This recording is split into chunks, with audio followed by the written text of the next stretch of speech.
에레미야서는 무엇을 말하는가? 하나님의 사랑 모세는 모압 평지에서 노래를 지어서 이스라엘의 자손들에게 경고하였다. 여호와 하나님을 버리고 다른 신을 섬기면 하나님의 진노로 말미암아 그 성읍이 멸망에 이르며 그 백성은 만민 중에 흩어지게 될 것을 예언하였다. 때가 되매 마침내 그 예언이 그대로 성취가 되었음을 에레미야서가 생생하게 증가하고 있다. 하나님의 주권에 의하여 남유다 왕국은 마침내 멸망한다. 이는 유다가 하나님의 율법에서 떠나 하나님을 버리고 다른 신을 섬기며 우상을 숭배하는 죄악에 대한 강력한 응징이었다. 에레미야 선지자는 유다에 대한 하나님의 심판이 확정되었음을 알리는 역할을 하였다. 그래서 에레미야는 아나돗 고향 사람들과 대부분의 유다 사람에게서 버림을 받고 매질을 당하며 감옥에 갇히게 되었다. 비록 바벨론에게 둘러싸여 패망 직전에 예루살렘이었지만 싸우지 말고 바벨론에게 항복하라는 에레미야의 메시지는 유다에게 매국적인 발언이었으며 소망을 무너뜨리는 망언이었다. 대다수의 선지자는 하나님의 계시와 관계없이 예루살렘의 평화를 외쳤지만 에레미야는 예루살렘의 멸망을 외쳤다. 여기서 사람과 타협하지 않고 오직 하나님의 뜻만을 전달하는 그의 진정한 용기를 발견한다. 예레미야 선지자의 부르심은 특별하다.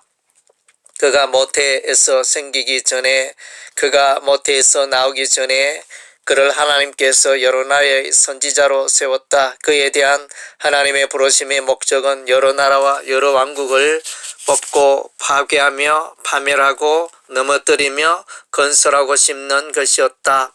다른 신을 섬기던 유다를 비롯하여 주변 국가 애굽과 블레셋과 모압과 암몬과 에돔과 다메섹과 게달과 솔과 엘람이 바벨론에 의하여 멸망하고 그 이후에 하나님의 백성 유다를 멸망시킨 바벨론도 멸망한다. 여호와께서는 북방민족을 통하여 유다와 예루살렘 성읍을 치게 될 것을 에레미야에게 알리시고 끓는 가마의 그 윗면이 북에서부터 기울어지는 환상을 보여주셨다. 이러한 심판의 이유는 유다가 여호와를 버리고 다른 신들에게 분향하며 자기 손으로 만든 것에 절하였기 때문이다. 하나님께서는 유다가 섬기는 다른 신의 수가 유다의 성읍수와 같이 많다고 하셨다. 유다는 그의 성읍과 예루살렘에서 하늘의 여왕을 위하여 가루를 반죽하고 과자를 만들었다. 유다는 흰남의 아들 골짜기에 도벳 사당을 건축하고 그 자녀를 불에 사르는 죄악을 행하였다. 유다는 여호와의 율법을 버리고 여호와의 목소리에 순종하지 아니하고 그 마음이 완악하여 아세라와 바알들을 섬겼다. 선지자들은 유다가 여호와의 율법에서 떠난 것을 경고하기보다는 칼을 보지 아니하며 기근이 이르지 아니하리라 하였고 그 성읍의 평강을 외치며 거짓 예언을 하였다. 유다는 국가적 위기의 순간에 여호와를 의지하기보다는 애굽과 아수르 나라의 사신을 보내어 도움을 요청하였다.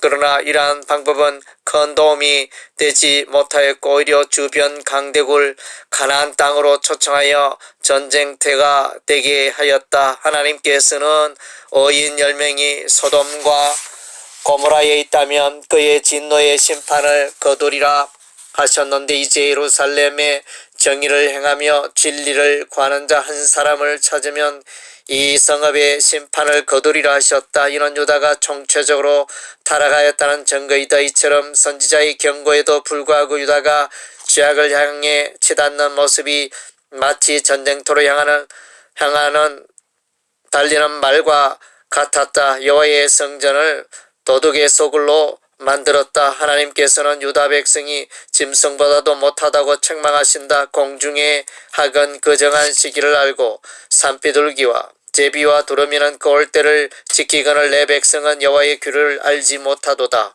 유다의 이러한 죄악으로 말미암아 하나님께서 북방민족 바벨론을 부르시고 예루살렘을 포위하여 멸망에 이르게 하였다. 바벨론에 대하여 수풀에서 올라온 사자에 비유하고 있다.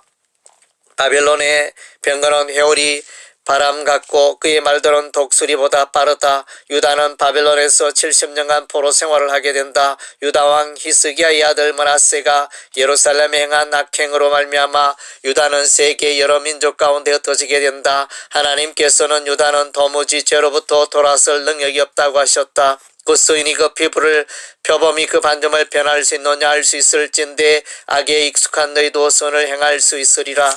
여호와께서 이스라엘을 영원히 버리는 일은 결단코 없다. 이스라엘을 향한 하나님의 사랑은 영원토록 변함이 없다.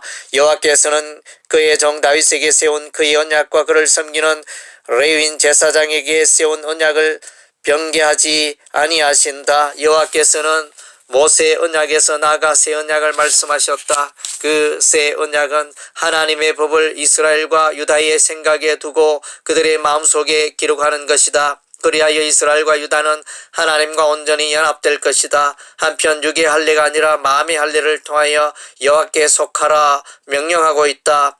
포로된 자들이 바벨론에서 70년이 차면 반드시 돌아오리라 하셨다. 바벨론의 포로 생활은 이스라엘에게 미래의 참된 소망을 주기 위함이었다. 나 여호와가 말하노라. 너희를 향한 나의 생각은 내가 하나니 재앙이 아니라 곧 평안이요 너희 장래에 소망을 주려 하는 생각이라. 이스라엘 자손을 애굽 땅에서 인도하여 내신 하나님께서 북쪽 땅 바벨론에서 그들을 인도하여 내실 것이다. 이스라엘의 목자는 그 양떼를 인도하는 일에 실패하였으나 다윗으로부터 나오는 한 의로운 가지 곧 메시아는 유다에게 구원과 정의와 공의를 베풀 것이다. 하나님의 진노의 메시지로 가득한 에레미야서는 마지막 52장에서 유다왕 여야긴이 바벨론으로 사로잡혀간 지 37년에 감옥에서 풀려나 약간의 자유를 누리게 되는데 이는 장차 있게 될 유다의 포로 귀환을 암시하고 있다. 아울러 에레미야 50장 51장에서 하나님의 진노의 심판의 막대기로 사용되었던 바벨론은 황폐하게 될 것을 기록하고 있다. 성경에서 바벨론이라는 단어는 에레미야서에 가장 많이 나타나고 있다. 그 맨 바벨론의 멸망은 하나님을 향하여 교만하며 우상을 섬기는 나라의 종말이었다함을 잘 보여주고 있다.